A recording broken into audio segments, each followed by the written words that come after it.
Yeah, yep.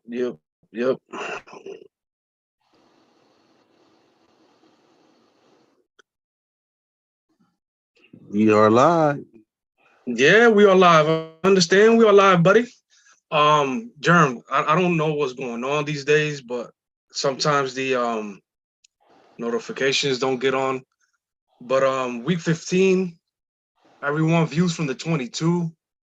Uh Thanks a for joining us. Um it's me, Vic Jr., the scout, as they like to call me. We got Germ So True on the line. Germ is not feeling too well, but he's gonna fight through it. And these colds and these flus have been incredible this season. Um, but we're trying to get through it and stuff like that, everybody. But we'll wait a little bit here as the notifications go through and everybody joins in. Um, bro, you can hear me? You can hear me? You still here? Yes, I can. Yes, I can. So Wick, listen, man, we got a crazy couple of games that went on yesterday too. We're gonna cover those here in a second. Vic, man, hey man, I gotta ask you, man. yeah. Do you feel like you got a Super Bowl pick yet?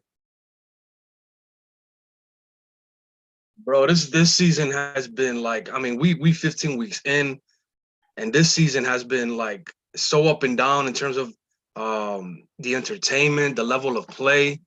I think the quarterbacks overall have been very mediocre this season. Um, so it's such a toss up. I think there's 6 teams right now. If I'm remembering correctly, when I thought about it, that can be Super Bowl, appear in the Super Bowl and possibly win it. Of course, you got the Chiefs. To be honest, Pat Mahomes has probably been the most consistent quarterback so far this season. Um, of course, you got the Bengals um, and the AFC. So the AFC, you got Chiefs, Bengals. Um, I can't think off the top of my head what other team I really like out of there. But then when you go to the NFC side, you got, of course, the Dallas Cowboys, the Philadelphia Eagles, the San Francisco 49ers, the Minnesota Vikings, who we'll talk about here in a little bit, who have a chance to, of course, appear in the Super Bowl. But overall, man, I think the play has been very average, especially from the quarterback position. What do you think? Well, not only do I agree with you, I think we've also seen a couple of other things too this year that has been a little bit different, right? I think one of the big things that we've seen that's different this year is we've seen a little bit more of an influx of a lot of the college style offenses for some of these younger quarterbacks. Yeah, So I think with all of that stuff that we've seen and with everything else that we're going through right now currently with the league kind of being, shifting over and things like that, even some of the big name quarterbacks that we have, we see a lot more RPOs. We're seeing a lot more we're seeing a lot more things that we probably thought we probably wouldn't see. yeah, But now the game is kind of being simplified a little bit more, and we're trying to get more athletic players to be a bigger part of, let's say, for example, the quarterbacks, especially. We're trying to get them to be more of a threat with their legs, and we're utilizing that threat as a way for us to, it's basically a cheat code for the red zone. yeah. Your quarterback being able to run in the red zone is a cheat code. When you get You inside know, the and, 5 and yard line, if you got a quarterback that can find a way to get into the end zone with his legs, yeah, you now have a whole nother thing for the defense to have to account for. But that puts a lot more pressure on the linebackers. yeah. And, I mean, just I don't know, Germ. Like it's such an interesting situation for me because I'm always been heavy on the pocket passer. Guys that can stay in the pocket, guys that can make throws and use every blade of grass on the field from the pocket. We got situations now where Lamar has been getting hurt, a little, I don't want to say quite often, but he's been getting hurt. You got Kyler, who is now not only out for the season, but he can be affected into next season, 2023 for the Cardinals. But then you got Jalen, who so far has stayed very strong. He runs the ball. You have, of course, Josh Allen in Buffalo, who runs the ball. I mean, those kids are probably a little bit bigger. Then you say, a Lamar and a Kyler is. But this running quarterback thing, I mean, again, to me, it has to be very selective. You have to have a great feel for when to do it and when not to do it. If there's still a pocket available, you got to stay in there and maneuver that pocket to try to make plays, kind of like, Brady like, Joe Burrow like.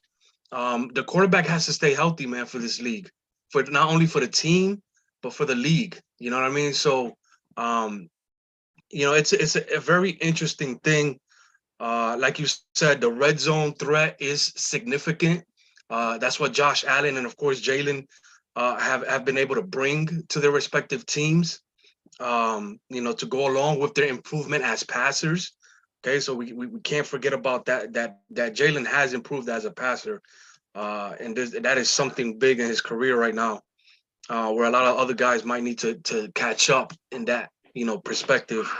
But yeah, man. I mean, we could go all day talking about that subject.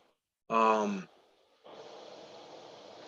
than that, man, I don't know. What you wanted to start off?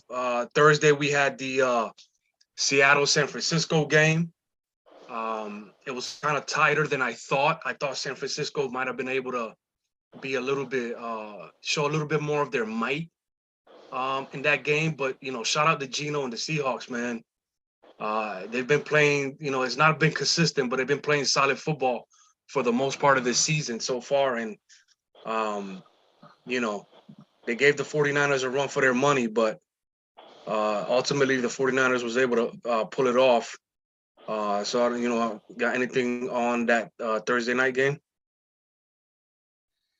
See, the thing is, the 49ers run game is such a weapon because they can do it with anybody.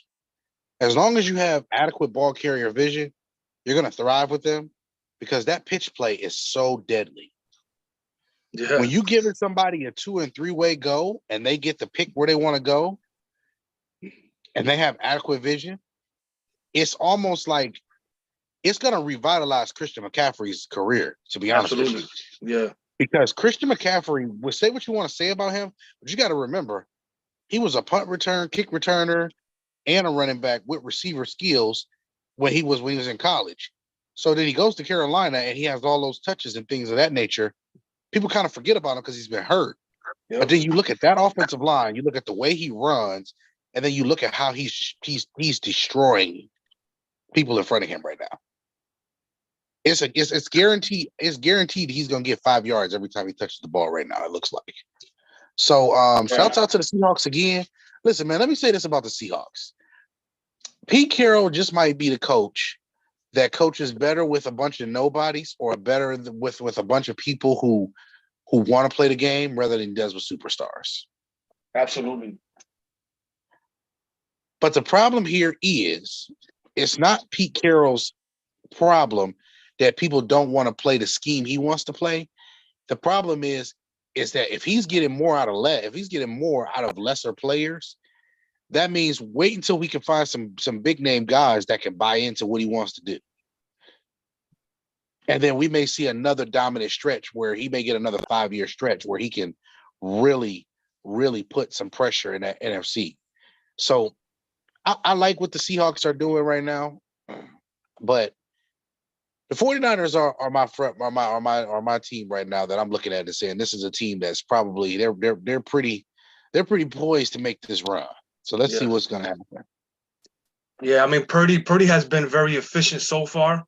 It has been 2 games. We'll see how teams adapt or adjust to his game.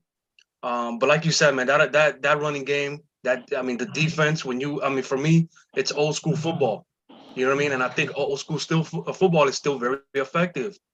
And the league wants you to believe that it's changing to a different, a different style of play, which I get it.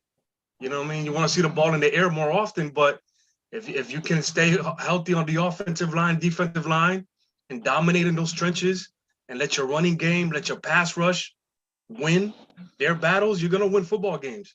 And that's what the 49ers are about right now. Like you said, McCaffrey, man, he's gotten a lot of touches over his career. And at one point, you look at it and you're like, damn, like the injuries are catching up. He's still only 25 years old. Like, is this already at the time where he's declining? But, you go to a team with a solid offensive line, a solid game plan, a solid playbook. And so far he's been doing very well. But yeah, that run game is pretty efficient. They went off of George Kittle a lot in this game, which tight end is something you talk about a lot too, how important a tight end can be to an offense. And George Kittle had a better game on Thursday. So yeah, man, the 49ers are a strong team, strong football team. Like I said, there's 4 football teams that I like out of the NFC, and definitely the 49ers are one of them. Real quick, the last thing I'm going to say about the 49ers before we go and go on to a real quick recap of the 3 games real fast, and then we're going to jump into the preview. The thing is this, too, and I just want y'all to think about this. Imagine if the 49ers had a player or 2 in the secondary that could make an impact. Yeah. Like, Jimmy Ward is cool, but imagine if they had one guy in the secondary that could really make an impact. That would take that defense to another level. So all I'm going to say is y'all better be careful, because this 49er team with purity right now, right? If Purdy, or whatever his name is, if he ends up taking them to a Super Bowl or an NFC championship game, I'm not going to try to start no shit when I say this. We might be looking at Jimmy and saying, you serve us more purpose as draft capital than you do with us having a young quarterback, rookie contract, and now I can maybe invest in some secondary players. Well, I mean, the idea was to get Trey, of course, to start, right? But then the 49ers in the back of their head, they were like, wait a minute, let's keep Jimmy. We don't know how this kid is really going to be. Then he gets hurt. Jimmy keeps it going, keeps it rolling for the season. But now if you got Trey Lance and a Brock Purdy shows that he can play in this league, oh yeah, now it definitely makes Jimmy more expendable, because now you got 2 quarterbacks that you're going to have to figure out who's really the guy for you for the next 8 to 10, 12 years. So, that's another interesting subject. It looks like what's the name, man? You about to lose your job. Listen, that's a whole other subject that we can get into, obviously, as the season goes along and the off season. So as we move along here, I guess we'll start with the first game that happened yesterday, which would be the 1 o'clock game. Minnesota, Indianapolis Colts going to Minnesota against the Vikings. I don't know where you want to start, bro. It was 33-0 at halftime. Next thing we know, the Colts only got 3 points out of themselves, and the Vikings scored 39 by the time the game is over in overtime. But they scored 39 points in the second half. I mean, like you said, I don't want to get too deep in this Matt Ryan jokes and shit, man. We already talked about him enough. But I mean, again, like I said before we got on, the Vikings defense, again, one of those teams where I think can make a Super Bowl run. But those 3 teams ahead of you right now, Philly, Dallas, San Francisco, are not going to let you get away with that shit yesterday. Okay? So what is it going to be? I'm going to be real. I'm not excited in my Hollow to Don voice. I'm just not excited. Because at the end of the day, you got to think about this, right, Vic? If you let a team score 39 points in about 30 minutes, 35 minutes on you, yep. I mean, that's like a point a minute. Like, come on, bro. Like, you have to punt the ball to the other team, too. Like, the other team has the ball. So, like, bro? How do you do that? But anyway, good job, Vikings. Whatever, Indianapolis, just whatever. Shout What's out that real game? quick.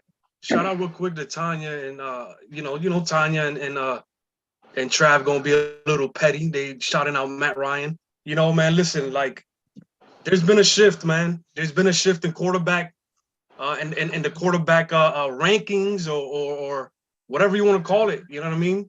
That Matt Ryan, the Aaron Rodgers, even the Brady's, who we can debate whether he's having a great season or not.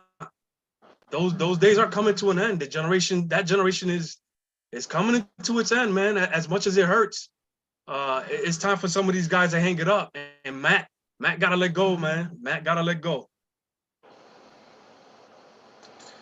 Ooh.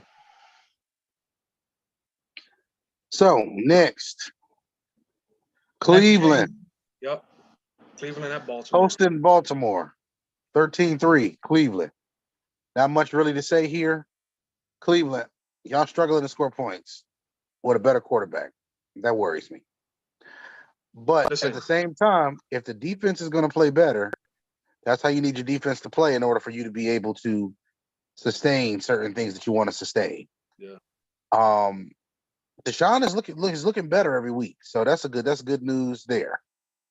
So we got some things there that we can be, some good things there that we can really take from. But we gotta figure this red zone thing out. That's all I got. Yeah, I mean, for me, Germ, I just think it's time for them to start getting ready for next season. Unfortunately, with all the talent on that roster, of course they're still in it mathematically, if I'm not mistaken. Are they? I think they're still not in sure it what too. the standings are. Huh? I think they're still in it. Yeah. So I mean, it's just start getting ready for next season. As far as the Ravens go, they didn't score much either. Huntley, you had an opportunity to show the Ravens that maybe they don't have to give Lamar a contract. Maybe they'll franchise tag him and let you guys battle it out for another, off season. But he hasn't been good. And so far, it just shows that Lamar is the better player, is probably the better quarterback in a sense. And they're gonna need him back. They're gonna definitely need him back if they want to make a good playoff run. The running game is still effective. As long as that offensive line stays healthy and strong, the Ravens can lean on that running game. So that's all I got for that game too, man. You know what I mean? Like I don't. We'll see about the Ravens and the Browns in the come playoff time, man. Mm-hmm. And then the last game, Germ, Miami Dolphins headed up to Orchard Park, upstate New York. Cold weather, snow, and they kind of put up a fight. They kind of played a better game than I thought they would. 32-29 Buffalo.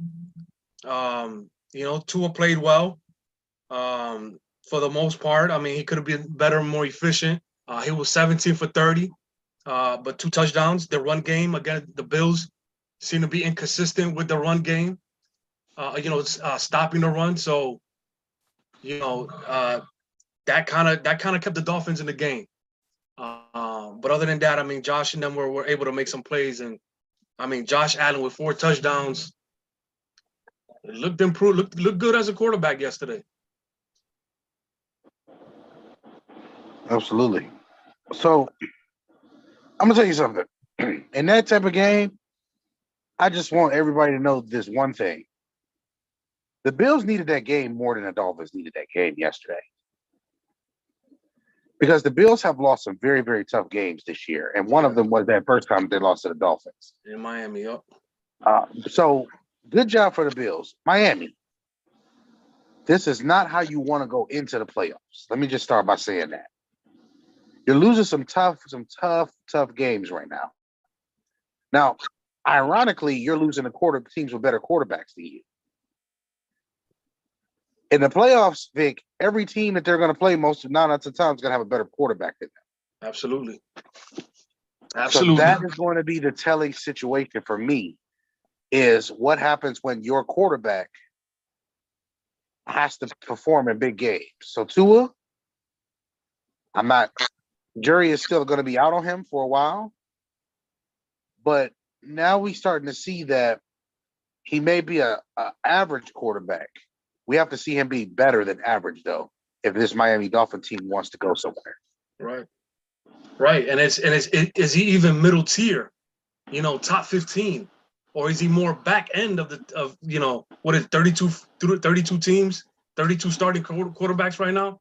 Is he in the back end of that, or is he in the top end of that? That's what's gonna remain a question for, like you said, if he can't find games where he can outplay the more elite quarterbacks in the playoffs, they're not gonna move too far, especially in the AFC with Pat Mahomes and Joe Burrow.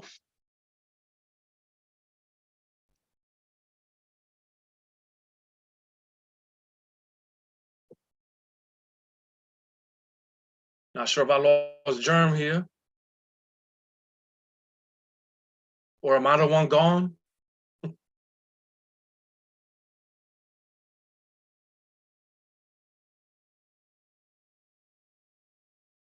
Shout out to Jay Quan, who just joined us. Tanya, of course. Steeler fans. I hear today Kenny Pickett is out for today. So we're gonna have another sighting of that other quarterback. Then we got Germ here. Jeremy. But yeah, I mean, as far as Tua, listen, he's had some great games, folks. This season, again, it's been up and down. Again, if you get to the technical part that I like to do, the scouting part, against the Chargers, his footwork looked a little messy. For me, he's kind of just regressed a little bit. At one point, it looked like he was improving with his footwork this season, and that kind of helped out on some of the wins, some of the way he was playing this season. But, I mean, little by little, the last few weeks, he's kind of gotten back to some of the inconsistencies he's had in his fundamentals. And I think some of those results are starting to show in these games and stuff like that. So again, it's one of those situations. A lot of Tua fans were happy about his improvement this season, Germ. I don't know if you're in or you're frozen. Oh, okay, you're good. But I mean, let's be real, man. If Deshaun had went to Miami, he'd be starting as well there too. So, because they were heavy on the Deshaun sweepstakes. Yeah, as we get ready to go into the other games, because wrapping this up, I'm just gonna be honest. Tua it comes down to it. Tua has to play better, and that's just what it is, because his position is the one position that they need to play at a top 15 clip in order for them to be ultimately successful as they need to be. Right. So with that being said, let's dive into these games real fast.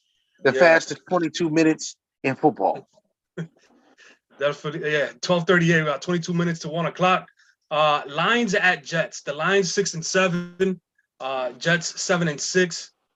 I'm not a big spread guy. Mo is big on that. You know a little bit about it, but it says NYJ -1. Parentheses 44.5. So whoever knows that language, y'all can talk about all of that. For me, listen, Lions, great improvement this season. Jets, even better improvements this season. Some young teams to look forward to in the future, man. The Jets obviously still have a chance to make the playoffs, make a wild card, but they have to fight today. They're going to have to fight their way with Zach Wilson, who is a quarterback that we love coming out of their draft last year. So what is he going to be? What is he going to be? We're going to see if hopefully this benching of him kind of woke him up a little bit and kind of showed him, like, listen, and nobody's going to have mercy on you. All right, this is not BYU. This is not a small college program. This is the big city. This is the Big Apple. And boy, those people come after you, Zach. So today we're going to have to see a lot about the Jets today. I'm actually just gonna go ahead and pick. Give me the Lions today. Oh, I think that Lions team has been pretty explosive. They're fun to watch. Jared Goff, my God, Jared Goff is still in the league performing. Meanwhile, Carson Wentz is struggling to keep a job. Go figure. Lions. Anyway, I guess it's a whole other subject right there. But I'm gonna go with the Jets just because they're at home, and I just like the team a little bit better. Again, shout out to Dan Campbell who has those kids in Detroit playing beautiful football. But the Jets, I'm gonna go with the Jets just because I want to cheer for them. I want to cheer for Zach Wilson to do better. So go Jets for me there. Next game, bro, on the docket, we got here Steelers 5-8 at the Panthers 5-8. 1 p.m. game. Carolina -3 parentheses 37.5. Whatever that language means. Give me the Panthers in this game. I think that they've been playing a little bit better of late. So I'm gonna just take the Panthers. I think that their run game with Chuba Hubbard and Foreman, the big kid that came from the Texans. I think they've been running the ball very well for Carolina, and they're gonna have to keep the ball on the ground. Please don't let Sam Darnold throw more than 20 times today to win this game. So I got the Panthers in this game, Jerome. Give me Pittsburgh. Pittsburgh 2017. 2017 tight game. All right. Yeah.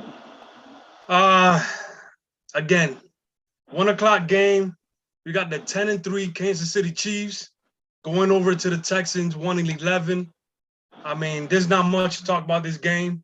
Obviously, Kansas City, again, just is one of those situations where we want to stay healthy. You got the team, the Texans, who are going to have the first pick in the draft.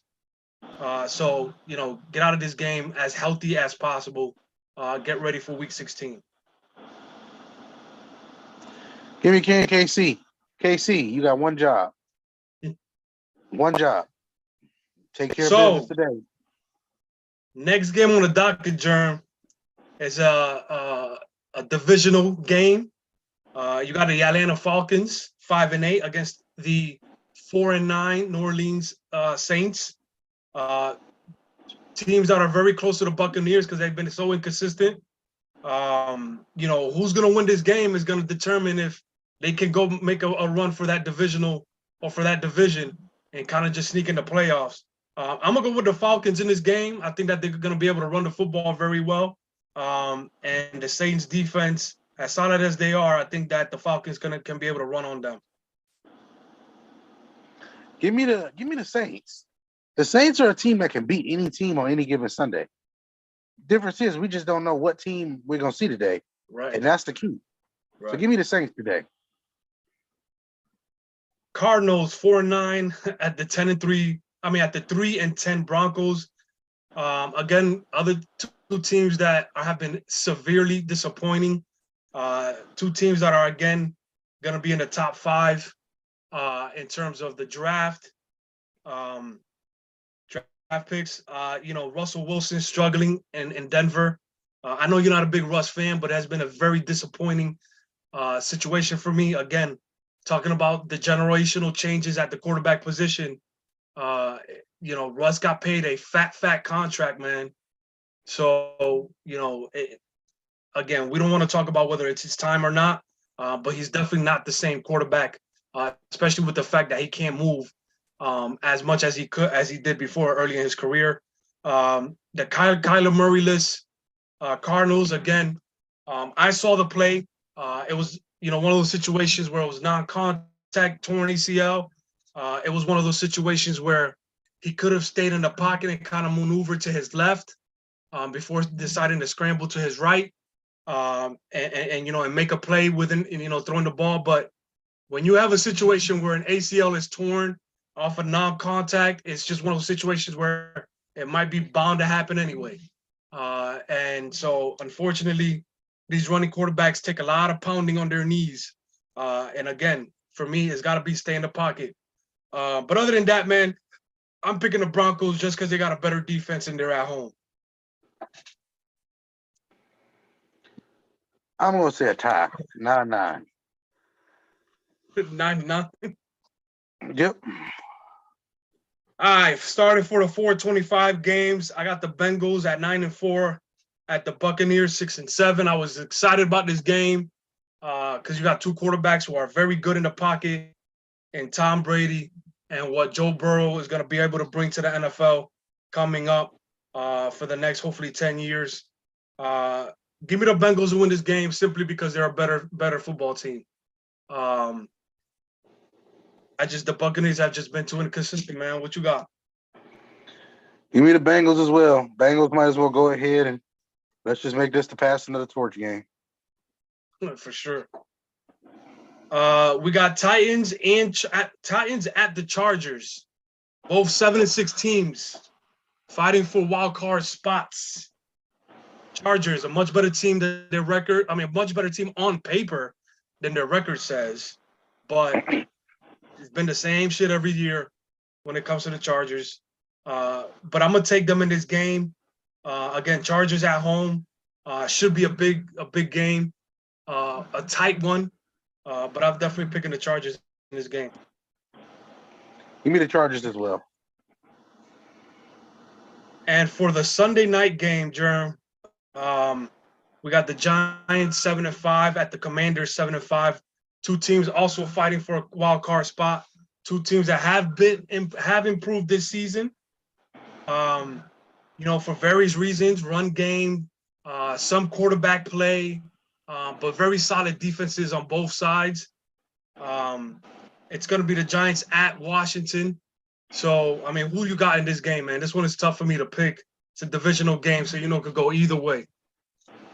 So we got Thibodeau, we got Chase Young, we got Montez Sweat, we got Leonard Williams, we got Jonathan Allen, we got Dalvin Tomlinson. We got so many big defensive line play. Like this defensive line play on these two football teams is tremendous.